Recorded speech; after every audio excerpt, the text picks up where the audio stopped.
The Angola you don't see on TV. There's an Angola that doesn't make it to your television screen. An Angola that doesn't show up in glossy magazines or trendy social media posts. It's the Angola that lives in the shadows. Far from luxury hotels and postcard beaches, there's a reality most of the world has no idea exists. A reality where the basics of life, clean water, food, work, aren't a given. They're a daily struggle.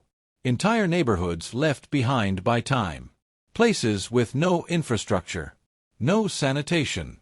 No trash collection. Where the roads are nothing more than dusty dirt tracks full of potholes. Where homes are built from whatever people can find, old bricks, reclaimed wood, sheets of rusted metal. Here, childhood ends early. Rest is rare. And hope is often the only thing left when everything else runs out. This video isn't here to show you what you want to see. It's here to show you what needs to be seen. It's here to reveal a real Angola, a place that may live in the dark, but still carries light in its people's eyes. Because those born here learn early. Life is a battle. And no one is coming to fight it for you. Dramatic pause, then direct address to viewer. Are you ready to see what's always been hidden? In many parts of Angola, getting what most of us take for granted is a daily challenge. Think about it. In much of the world, you turn on the faucet and water flows. You open the fridge, and there's food. It feels automatic. Normal. But not here. Not in the Angola that doesn't make the news. In whole neighborhoods, clean water doesn't reach every home. Food. Some days there simply isn't any. Work. For many, work means pushing a cart through dusty streets, carrying buckets on their head, setting up a makeshift stall in an open-air market, selling whatever they can just to survive the day. Entire communities live with no real structure. No sanitation systems. No garbage collection. No support from the government. The streets are dirt. Dust rises with every step. The houses are pieced together from scraps, old blocks, repurposed wood, rusted metal sheets held down by rocks or ropes. Life here doesn't follow a plan. It's improvised. And from an early age, people learn. Here, nothing is easy. Nothing is free. Everything is earned through effort, sweat, and sheer willpower. While in other parts of the world, people fight for luxury, here people fight for the basics. Water, food, work. Things that, for so many of us, come built-in with life. But here, every drop, every grain, every coin, it's all earned the hard way. With strength. With resilience.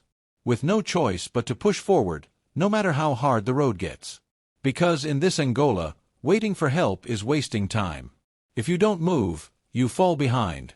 If you don't fight, you don't eat. And yet, even with all this weight, the people keep going. Even in the face of abandonment, there is light in their eyes. Because despite everything, Angola stands.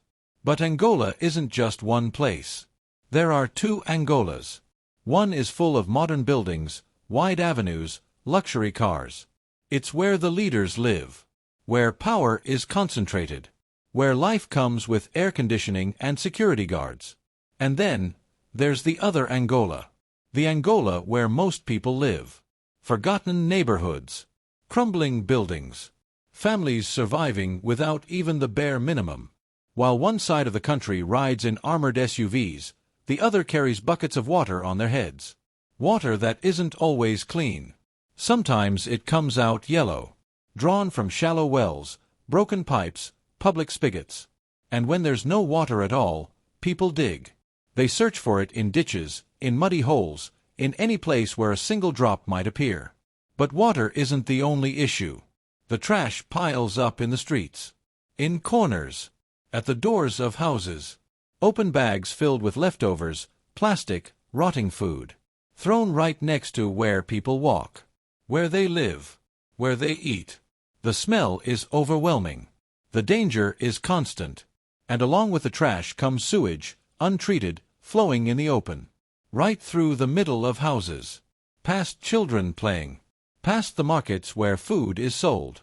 Diseases don't wait for permission here. Fever, diarrhea, infections, they show up unannounced. And when there's no access to health care, there's little anyone can do. That's the invisible risk.